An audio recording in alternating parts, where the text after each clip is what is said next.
கலைஞர் உரிமைத்தொகை கோரி விண்ணப்பித்துள்ள 11,85,000 பெண்களுக்கு விரைவில் உரிமைத்தொகை வழங்கப்படும் என்று தமிழக உணவுத்துறை அமைச்சர் சக்கரபாணி தெரிவித்துள்ளார். திண்டுக்கல் மாவட்டம் ஒட்டன்சத்திரம் தொகுதிக்குட்பட்ட பல்வேறு ஊராட்சிகளில் பொங்கல் பரிசு தொகுப்பு வழங்கும் விழா நடைபெற்றது. இதில் அமைச்சர் சக்கரபாணி கலந்து கொண்டு பொங்கல் பரிசு தொகுப்புகளை வழங்கினார்.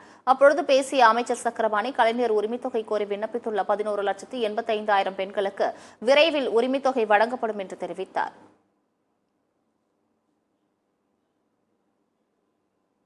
மக்கள் சிறப்பாக அந்த பொங்கலை கொண்டாட வேண்டும் என்பதற்காக ரொக்கமாக ரூபாய் 1000 1 கிலோ பச்சரிசி, 1 கிலோ சர்க்கரை, அதே மாதிரி ஒரு முழு கரும்பு, வேட்டி சேலை இதையெல்லாம் வழங்குவதற்கு உத்தரவு வழங்கி அது இன்றைக்கு தமிழ்நாட்டுக்கின்ற அனைத்து அரிசி குடும்ப அட்டைதாரர்களுக்கும் வழங்கப்பட்டு வருகிறது சொன்னாங்க. அப்பதான் சொன்னாங்க 11,80,000 பேர் தமிழ்நாட்டில் இது மாதிரி நிறைய பேர் வாங்காமல் இருக்கிறாங்க. அவைகள் எல்லாம் ஆய்வு செய்ய வேண்டும் என்று முதலமைச்சர் அவர்கள் 8 தாஸ்தார் 101 துணை வட்டாட்சியர் நியமித்து அந்த பணியிலே அதிகாரிகள் ஈடுபட்டிருக்கார்கள். விரைவிலே விடுபட்டு போன அத்தனை பேருக்கும் அந்த 1000 ரூபாய் கிடைக்கும் என்பதை இந்த நேரத்தில் தெரிவித்து